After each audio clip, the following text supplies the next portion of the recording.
আমরা প্রত্যেকেই জানি নারদ সংঘাত সৃষ্টি করতে খুব ভালোবাসে।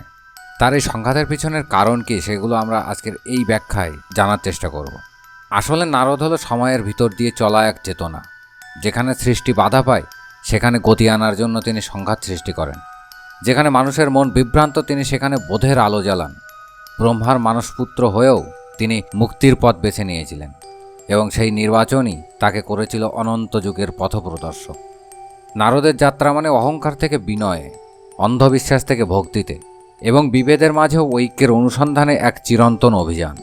নমস্কার, পুরানো প্রেরণায় আপনাকে স্বাগত জানাই। আগের পর্বতে আমরা নারদের সম্বন্ধে সমস্ত ভালো গুণগুলো জেনেছি। এই পর্বে আমরা জানব তিনি কেন সংঘাতকে এত ভালোবাসেন। চলুন শুরু করা যাক। আমরা যদি রামায়ণের দিকে লক্ষ্য করি তাহলে দেখব রত্নাকর দস্যুর পারিবারিক কলহের পিছনের একমাত্র দায়ী ছিল নারদ। এই সংঘাতের পিছনেও ছিল এক মহৎ উদ্দেশ্য।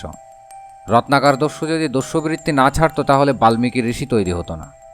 আবার পরবর্তী মুহূর্তে দেখি বাল্মীকি ঋষি যখন আত্মজ্ঞান উপলব্ধি করতে পেরেছেন তখন সেখানেও নারদের ভূমিকা ছিল অপরিসীম। রামায়ণ তো শুধু যুদ্ধ আর রাজনীতি নয়, সেটি নৈতিকতার মহাকাব্য। এই কাহিনীর সূচনায় আর প্রবাহে নারদের ভূমিকা অমোঘ। তিনি এখানে প্রেরণার দূতী দাতা। বাল্মীকি আর নারদের কথোপকথনে উঠে আসে কে সত্যিকারের ধর্মে প্রতিষ্ঠিত মানুষ।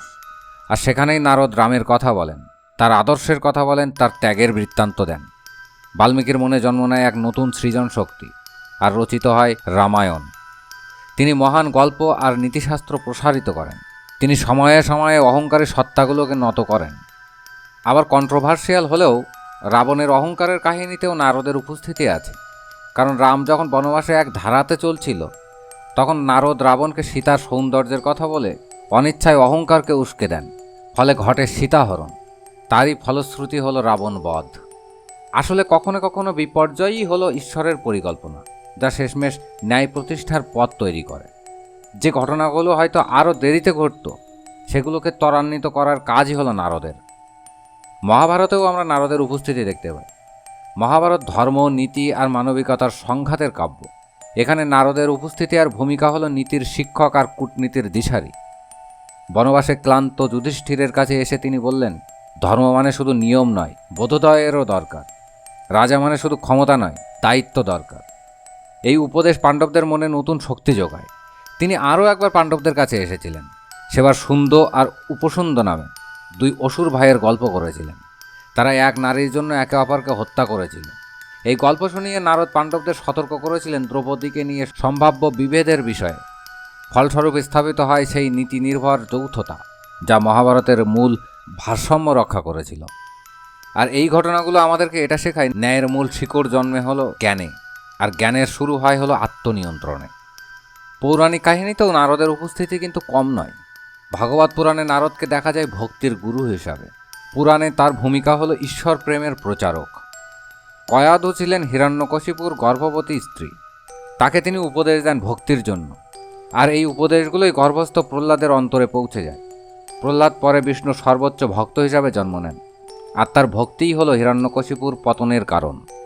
দ্বাপর যুগের আরেকটা ঘটনায় আমরা দেখি যে নারদ নিজে গিয়ে কংসকে জানাচ্ছেন দেবকীর অষ্টম গর্ভের সন্তানই তার মৃত্যুর কারণ। আর এই ভয়ের কারণেই কৃষ্ণের জন্মের পরিবেশ তৈরি হয়েছিল। কংসের অহংকার আর পাপ যাতে দ্রুত স্খলন হয়, তাকে ধরাধাম থেকে যাতে দ্রুত বিদায় করা যায়, সেই জন্যই এই ষড়যন্ত্র রচেছিলেন নারদ। অর্থাৎ নারদ এই ঘটনার অনুঘটক, কিন্তু তার উদ্দেশ্য সর্বদা ধর্ম প্রতিষ্ঠা। আসলে সঠিক মানুষ মাঝে মাঝে ঝড় তুলবে, এটা সাধারণ বিষয়। আর সেই ঝড় যদি ভক্তির ফুল ফোটায় তাহলে তো আর কোনো বিষয়ই নাই। নারদকে কলহপ্রিয় বলার আরও কয়েকটি কারণ আছে। এই কলহ আসলে সৃষ্টির গতি বজায় রাখার কূটনীতি। সমুদ্র মন্থনে দেব আর অসুরদেরকে এক করতে হবে, কিন্তু তাদের চরিত্র আর বৈশিষ্ট্য তো দুই প্রান্তের। কিন্তু ঠিক সেই সময় দেব আর অসুরদের দ্বন্দ্বে তিনি এমন পরিস্থিতি তৈরি করলেন যাতে উভয় পক্ষকে একসঙ্গে কাজ করতে বাধ্য করা হলো। ফলে আমরা দেখলাম অমৃত উৎপন্ন হলো। এখানে নারদ ঐক্যের অনুঘটক। বিন্ধ্য পর্বতের অহংকার ভাঙাতেও নারদের ভূমিকা কম নয়। তিনি বিন্ধুকে গিয়ে বলেন, সুমেরু তোমার চেয়ে উঁচু। অহংকারে বিন্ধ্য পর্বত নিজে নিজে বাড়তে শুরু করে। শেষে সেখানে অগস্ত্যমুনিকে পাঠানো হয়। অগস্ত্যমুনি বিন্ধ্য পর্বতের সামনে আসলে বিন্ধ্য পর্বত নত হয়ে তাকে প্রণাম জানান। সেই অবস্থানকেই চিরস্থায়ী করে দিয়ে অগস্ত্যমুনি দক্ষিণে চলে যান চিরতরে। এখানে কিন্তু নারদের চরিত্র বিনয়ের শিক্ষক হিসাবে প্রজ্বলিত হয়েছে। জরাসন্ধকে পরাজিত করার পরিকল্পনা, ভস্মাসুরকে নিজের ফাঁদে ফেলা, এসবই নারদের কাজ। আসলে সংঘর্ষ যদি জ্ঞানের দিকে নিয়ে যায় তবে তা কলহ নাই, তা সৃষ্টির চালিকা শক্তি হিসাবে প্রতিষ্ঠা পায়। দার্শনিকতার দৃষ্টিতে যদি আমরা নারদকে দেখি তাহলে তিনি একজন মাল্টিডাইমেনশনাল চরিত্র। নারদ মুনি শুধু একজন দেবদূত বা ঋষি নন, তিনি সম্পূর্ণভাবে দর্শন প্রতিনিধিত্ব করেছেন। প্রজ্ঞা এবং জ্ঞানের প্রতীক তিনি, যা সকল সীমানাকে অতিক্রম করে।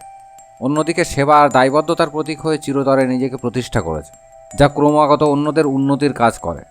আর রূপান্তর আর বৃদ্ধির প্রতীক হিসাবে তাকে তো ভোলাই যায় না, যা প্রমাণ করে কোনো অবস্থাই কিন্তু চিরস্থায়ী নয়। নারদের জীবন একটি পূর্ণ গ্রাফ, যেখানে পতন আর উত্থান উভয়ই আছে। তার প্রতিটি কর্ম সামগ্রিক মহাকাব্যের অংশ। তার শিক্ষা আজও প্রাসঙ্গিক, আজও কার্যকর। আলটিমেট এই কথাটাই বলতে চাইব যে নারদমুনি আমাদেরকে শেখান জীবন একটি চিরন্তন যাত্রা, যেখানে প্রতিটি চ্যালেঞ্জ একটি সুযোগ এবং প্রতিটি পরিবর্তন একটি আশীর্বাদ। আর এই এপিসোডটা ভালো লাগলে অবশ্যই লাইক, কমেন্ট, শেয়ার, সাবস্ক্রাইব করতে ভুলবেন না।